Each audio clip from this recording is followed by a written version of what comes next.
എല്ലാവർക്കും നമസ്കാരം. ഞാനിന്ന് ഉണ്ടാക്കാൻ പോകുന്നത് നമ്മുടെ ഈസ്റ്ററിനും ഇഫ്താർ നോമ്പിനും ഒക്കെ വേണ്ടിയിട്ടുള്ള ഒരു സ്നാക്ക് ഐറ്റമാണ്. അപ്പം ഈസ്റ്ററിന് എല്ലാവരും ഉണ്ടാക്കുന്നത് ബീഫ് ബിരിയാണി, ചിക്കൻ, പിന്നെ cutlet, beef cutlet, duck roast ഇതൊക്കെയാണ്. അപ്പോൾ ഇതിൻ്റെ കൂട്ടത്തിൽ കട്ട്ലേറ്റ് ഐറ്റംസിൽ എല്ലാവരും ചെയ്യുന്നത് ബീഫും ചിക്കനും ആയിരിക്കും. ഞാനിന്നിപ്പോൾ ചെയ്യാൻ പോകുന്നത് ഒരു ഫിഷ് കട്ട്ലേറ്റാണ്. അത് ഫിഷ് ഞാൻ വാങ്ങിച്ചതും വെട്ടിയതും കഴിയതും ഒന്നുമില്ല. ഞാൻ ഉപയോഗിക്കുന്നത് ടിൻ ട്യൂണയാണ് കേട്ടോ. അത് ഒരു ചെറിയ പാക്കറ്റ് എടുത്തിട്ടുണ്ട്, ഒരു ബോക്സ് എടുത്തിട്ടുണ്ട്.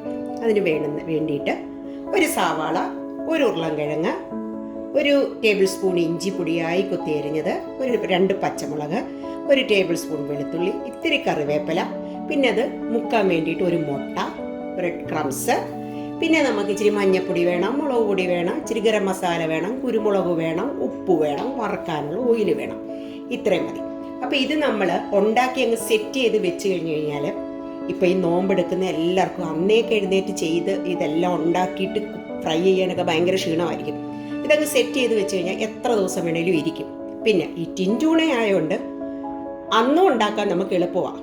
നോമ്പെടുത്ത് ക്ഷീണിച്ചിരിക്കുവാണെങ്കിലും പെട്ടെന്ന് ഇത് മിക്സ് ചെയ്ത് ഉണ്ടാക്കാൻ പറ്റും. അപ്പോൾ ഇതെങ്ങനെയാണ് ഉണ്ടാക്കുന്നതെന്ന് നമുക്കൊന്ന് കാണാം. അപ്പോൾ കട്ട്ലേറ്റ് ഉണ്ടാക്കാനായിട്ട് ഞാനൊരു പാൻ അടുപ്പിൽ വെച്ച് ഇത്തിരി ഓയിൽ ഒഴിച്ച് വെച്ചിട്ടുണ്ടായിരുന്നു. നിങ്ങൾക്ക് ഇഷ്ടമുള്ള ഓയിൽ ഉപയോഗിക്കാം, വെളിച്ചെണ്ണയോ സൺഫ്ലവർ ഓയിലോ ഏതെങ്കിലും. അതിപ്പോൾ നന്നായിട്ട് ചൂടായിട്ടുണ്ട്. അതിനകത്തേക്ക് ഞാൻ ഈ വെളുത്തുള്ളി, പച്ചമുളക്, ഇഞ്ചി അത്രയും ഒന്നിട്ട് ചെറുതായിട്ടൊന്ന് വാട്ടാം. ഒരുപാട് വാടുവൊന്നും വേണ്ട. അതൊന്ന് വാടി വരുമ്പോൾ നമുക്ക് ഈ സവാള അരിഞ്ഞതും കറിവേപ്പിലയും കൂടെ ഇട്ട് കൊടുക്കാം. അതൊന്ന് വാടി അതിൻ്റെ വെള്ളം ചെറുതായിട്ടൊന്ന് വറ്റിച്ചോട്ടെ. അതുവരെ നമുക്കൊന്ന് വെയിറ്റ് ചെയ്യാം. അതായത് ഈ സവാളയുടെ വെള്ളം നന്നായിട്ട് വാടിയിട്ടുണ്ട്. നമുക്കിനി ഇതിനകത്തോട്ട് ഉരുളൻകിഴങ്ങ് പുഴുങ്ങിയത് പൊടിച്ച് വെച്ചേക്കുന്ന അങ്ങോട്ട് ഇട്ടു.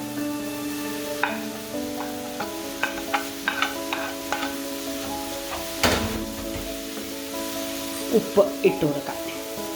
ഉപ്പിടുമ്പോൾ ശ്രദ്ധിച്ചോണം, നമ്മുടെ മീനിനകത്ത് ഉപ്പുണ്ട്. അതുപോലെ മീൻ ഒരു 2 വെള്ളത്തിൽ അതിലെ ഓയിൽ ഊറ്റിക്കളഞ്ഞിട്ട് 2 വെള്ളത്തിൽ നന്നായിട്ട് കഴുകുകയും ചെയ്യണം. അപ്പോൾ ഇതും ഒന്ന് ആ ഉരുളൻകിഴങ്ങിൻ്റെ വെള്ളവും കൂടെ ഒന്ന് വറ്റട്ടെ. അപ്പോൾ നമ്മുടെ ഉരുളൻകിഴങ്ങും സവാളയും ഇഞ്ചിയും പച്ചമുളകും വെളുത്തുള്ളിയും കറിവേപ്പിലയും ഏകദേശം ഒന്ന് വാടിയിട്ടുണ്ട്. ഇനി ഇതിനെ നമുക്ക് ഒരു കോണിലോട്ട് മാറ്റി വെച്ചിട്ട് നമുക്ക് ഇത്തിരി മഞ്ഞൾപ്പൊടി, ഒരു ശകലം മതി മഞ്ഞൾപ്പൊടി,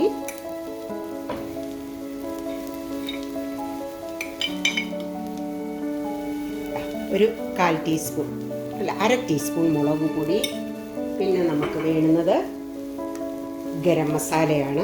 അതിച്ചിരി ചേർത്ത് കൊടുക്കും. ഒരു 2 ടീസ്പൂൺ ഗരം മസാല, പിന്നെ നമുക്ക് പൊടിച്ച കുരുമുളക്. അതാണ് ഇതിനകത്ത് എരി കൂടുതലായിട്ട് നമ്മൾ കൊടുക്കുന്ന കുരുമുളകാണ്. അപ്പോൾ ഒരു ടീസ്പൂൺ നിറച്ച് കുരുമുളക് അത് ഇതിനകത്ത് ഈ സൈഡിലിട്ടൊന്ന് ചൂടായി കഴിഞ്ഞിട്ട് നമുക്ക് ഇതുമായിട്ടങ്ങ് മിക്സ് ചെയ്യാം. മിക്സ് ചെയ്തതിന് ശേഷം ഇപ്പം നമുക്ക് വേണമെങ്കിൽ ഉപ്പുണ്ടോ എന്ന് നോക്കാം. ഇല്ലെന്നുണ്ടെങ്കിൽ ഉപ്പ് ചേർത്ത് കൊടുക്കണം. എന്നാലും എൻ്റെ അഭിപ്രായത്തിൽ ഫിഷ് കൂടി ഇട്ടതിന് ശേഷം ഉപ്പ് കൊടുത്താൽ മതി. ഞാനപ്പോൾ ആ ഫിഷിലെ ഓയിലെല്ലാം എടുത്ത് കളഞ്ഞിട്ട് 2 പ്രാവശ്യം വെള്ളം ഒഴിച്ച് കഴുകി വെച്ചേക്കും. എന്നിട്ട് നമുക്കിതിനെ ഞെക്കി പിഴിഞ്ഞങ്ങോട്ട് ഇട്ട് കൊടുക്കാം.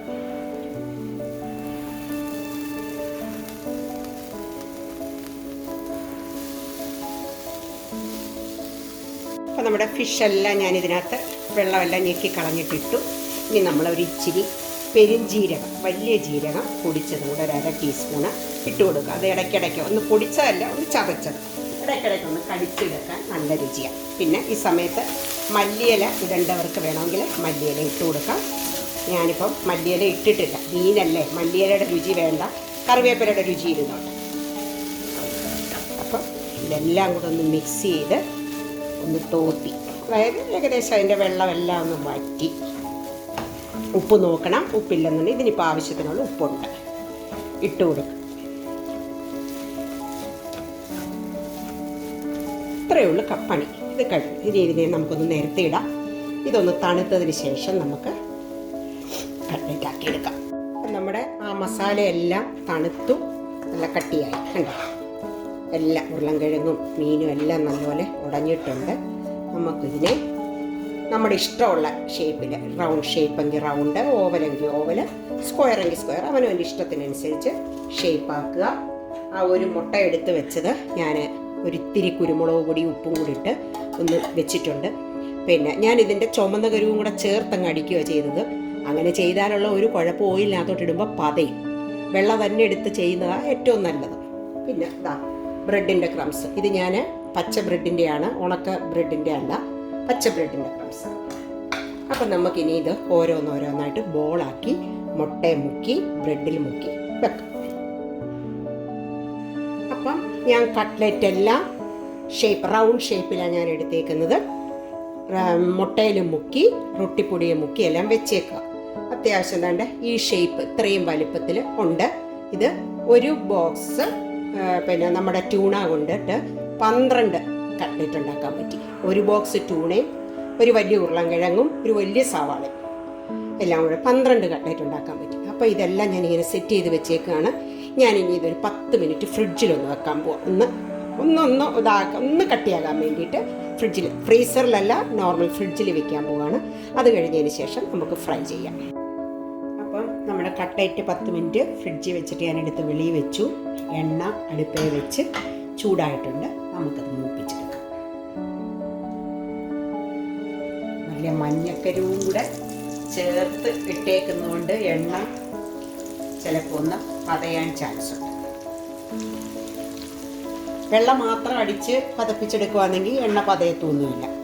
മഞ്ഞയും കൂടി ഇടുമ്പോൾ ചിലപ്പോൾ ഇങ്ങനെ ഒന്ന് പതയും എണ്ണ. അപ്പോൾ ഇങ്ങനെ വെച്ചേക്കുന്ന ഈ കട്ട്ലെറ്റിനെ നമ്മൾ ഒരു നല്ല ടൈറ്റായിട്ടുള്ള ഒരു കണ്ടെയ്നറിനകത്തിട്ട് അടച്ചങ്ങ് ഫ്രീസറിൽ വെച്ച് കഴിഞ്ഞാൽ നമുക്ക് എത്ര ദിവസം വേണേലും ഇരുന്നോളും. ചുടുന്നതിന് 1 മണിക്കൂർ മുമ്പ് എടുത്ത് വെളിയിൽ വെച്ച് ഐസും വിടും. അത് കഴിഞ്ഞ് നമുക്ക് ആവശ്യത്തിന് മൂപ്പിച്ചെടുക്കാം. അപ്പം ഈ നോമ്പൊക്കെ നോക്കുന്നവർ ഇത് തുടങ്ങുന്നതിന് മുമ്പ് തന്നെ ഇങ്ങനെയൊക്കെ ചെയ്ത് വെച്ച് കഴിഞ്ഞാൽ ജോലിക്കൊക്കെ ഒരുപാട് എളുപ്പമാകും. വൈകുന്നേരത്തെ ക്ഷീണമാകും. എഴുന്നേറ്റ് ഇത്രയും പകൽ മൊത്തവും വെള്ളം പോലും കുടിക്കാതെ കിടന്നിട്ട് ഇതൊക്കെ വന്ന് ചെയ്യാൻ. അപ്പോൾ ഇങ്ങനെ സെറ്റ് ചെയ്ത് വെച്ച് കഴിഞ്ഞാൽ നമുക്ക് എളുപ്പം ഇത് ചെയ്യാൻ പറ്റും. അപ്പോൾ നമുക്കിത് ഓരോന്നോരോന്നായിട്ട് മൂപ്പിച്ചെടുക്കാം. അപ്പം നമ്മുടെ ഈസ്റ്റർ ഇഫ്താർ special fish cutlet tin tuna fish cutlet ഇവിടെ റെഡി ആയിട്ടുണ്ട്. ഇതാകണ്ട നല്ല മുരുമുരാന്നിരിക്കുകയാണ്. അപ്പം ഞാൻ 5 എണ്ണം ഉണ്ടാക്കി ബാക്കി ഇതാ ഒരു ബോക്സിനകത്തിട്ട് അടച്ച് നമ്മളങ്ങ് ഫ്രീസറിൽ വയ്ക്കും. എപ്പോഴെങ്കിലും വേണുമ്പോൾ എടുത്താൽ മതി. നല്ല ചൂടൊരു കോഫി. അപ്പോൾ ഇന്ന് വൈകുന്നേരത്ത് നോമ്പ് തുറക്കാനും ഈസ്റ്ററിന് എല്ലാവർക്കും കഴിക്കാനുമായിട്ട് ഇതുപോലെ കട്ട്ലേറ്റ് ഉണ്ടാക്കി നോക്കണം. എൻ്റെ ചാനലിൽ ഒരുപാട് ഇതുപോലുള്ള മുട്ടയുടെയും കൊഞ്ചിൻ്റെയൊക്കെ വടകൾ, കോഫ്ത ഒക്കെ ഇട്ടിട്ടുണ്ട്. അതൊക്കെ എല്ലാവരും കണ്ടിട്ട് ഉണ്ടാക്കി നോക്കണം. എന്നിട്ട് അഭിപ്രായങ്ങളെല്ലാം പറയണം. അപ്പം ഈ ഫിഷ് കട്ട്ലേറ്റ് ഉണ്ടാക്കാൻ ആരും ഉപേക്ഷ വിചാരിക്കരുത്. വളരെ പെട്ടെന്ന് ചെയ്യാം. മാക്സിമം ഒരു 10 മിനിറ്റ്. എല്ലാം കൂടെ ഉരുളക്കിഴങ്ങ് പുഴുങ്ങുന്നോ സവാള അരിയുന്നോ എല്ലാം കൂടെ സമയം ഒരു 10 മിനിറ്റ് എടുക്കത്തുള്ളൂ. അപ്പോൾ എല്ലാവരും ഉണ്ടാക്കി നോക്കണം. ഉണ്ടാക്കി നോക്കിയിട്ട് അഭിപ്രായങ്ങൾ പറയണം. ഒരിത്തിരി സോസ് കൊണ്ട് വേണമെന്നവർക്ക് അത് ഡിപ്പ് ചെയ്ത് കഴിക്കാം. അതിൻ്റെ ആവശ്യമില്ല, അത്യാവശ്യം സ്പൈസിയാണ്. അപ്പോൾ എല്ലാവരും ഉണ്ടാക്കി നോക്കിയിട്ട് അഭിപ്രായങ്ങൾ അറിയിക്കണം. അപ്പോൾ എല്ലാവർക്കും ഈസ്റ്റർ വിഷസ് മുൻപേ അറിയിക്കുന്നു. നോമ്പെടുക്കുന്നവർക്ക് എല്ലാവർക്കും എല്ലാവിധ ആരോഗ്യവും എല്ലാം തരട്ടെ. ആർക്കും ഒരു അസുഖങ്ങളും ക്ഷീണങ്ങളും ഒന്നും ഉണ്ടാകാതിരിക്കാൻ വേണ്ടിയിട്ടും പ്രാർത്ഥിക്കാം. അപ്പോൾ എല്ലാവരും ഉണ്ടാക്കി നോക്കിയിട്ട് അഭിപ്രായങ്ങൾ പറയണം.